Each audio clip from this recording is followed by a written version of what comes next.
संकीर्णताओं से जकड़ा हुआ था।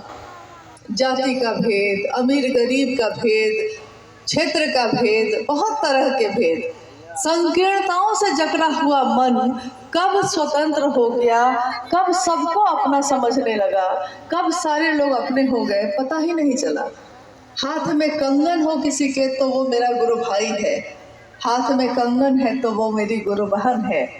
अपनी बहन से जितना प्रेम न हुआ उतना गुरु बहन से हो गया। लेकिन कारण क्या है?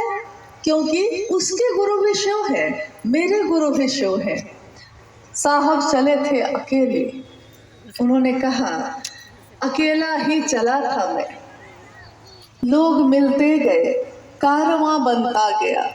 कारवां ऐसा बना कि आज पूरा जगत इस बात को समझ रहा है और स्वीकार कर रहा है, आत्मसात कर रहा है कि शिव को मैं भी अपना गुरु बनाऊं। अपना बनाने की विधा अद्भुत है, क्योंकि अपने शब्द में बड़ी ताकत है। अपना, मेरा घर, दूसरे का घर उजड़ गया है तो कोई दिक्कत नहीं है, तमाशा है मेरे लिए। दूसरे का घर अगर जल गया है तो मेरे लिए वो तमाशा होता है कि जाए हैं, गए हैं, देख लिया है, जल रहा है, अच्छा जल गया, क्या करिएगा, मौसम ही ऐसा है, कह के आप वापस आ जाते हैं। लेकिन मेरे घर की दीवार में भी अगर कुछ लग गया है तो मन घोर हो जाता है। मेरा का तो ऐसा असर है कि साहब ने कहा कि छोटी से छोटी चीज़ भी जिसको आप अपना समझते हैं, वो अगर आपके मन को घेर लिया है तो आप उससे मुक्त नहीं हो पा रहे हैं। दुनिया कुछ भी हो जाए लेकिन मेरी चीज़ बची रहे। जब भी बाढ़ आती है, कभी कोसी क्षेत्र इस सब में अगर बाढ़ आ जाती है तो हर व्यक्ति ये सोचता है कि मेरा घर बच जाए।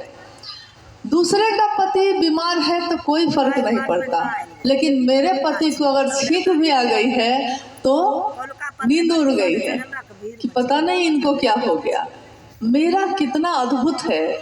साहब ने कहा इसी मेरे भाव को, ये अपना जो होने का भाव है, इसी भाव को महादेव के लिए ले आइए। और महादेव के लिए जब हम ले आते हैं, ये तीनों सूत्र जब हम करते हैं, महादेव की बात होती है, हम उस शिव से दया की याचना करते हैं। याचना भक्ति की अभिव्यक्ति मानी गई है। शिव से दया की याचना भक्ति की अभिव्यक्ति है। इसका अर्थ क्या है? क्योंकि सुनने में तो बड़ा अच्छा लग रहा है, लेकिन ये भक्ति क्या है, अभिव्यक्ति क्या है, दया की याचना क्या है? पहला सूत्र है ये। लेकिन साहब के जीवन के बारे में आपने जितना भी सुना है, जब उन्होंने शिव को गुरु बनाया उसके 1 साल बाद 1975 में उनकी सांसों पे हवा के झोंके के साथ, हवा के साथ नमा आया और शिवाय उतर गया। लेकिन तीनों सूत्रों में वो तीसरे नंबर पे है। आया पहले वही था, फिर आकाशवाणी भी हुई जिसमें कहा गया कि जो तुम करते हो दूसरे को करने को कहो। ये बना दूसरा सूत्र। और पहला बना शिव से, अपने गुरु से दया की याचना करना। अपने गुरु से दया की याचना यानी आपका प्रेम और समर्पण।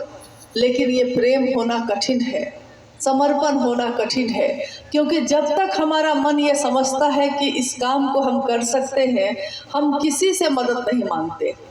जब तक हमको लगता है मेरा शरीर काम कर रहा है, हमको कोई गिलास में पानी देने आए तो हमको अच्छा नहीं लगता। कहते हैं कि आप क्यों ला रहे हैं भाई, हम खुद ले सकते हैं। लेकिन एक दिन ऐसा आता है कि जब शरीर भी थक जाता है और एक दिन बिस्तर पकड़ लेते हैं हम, तब कोई नहीं लाए तो बुरा लगता है कि अरे मैं थक गया हूँ, मदद तो कर दो मेरी। तो दया की याचना मांगना यानी शिव के पास समर्पण कर देना, अपना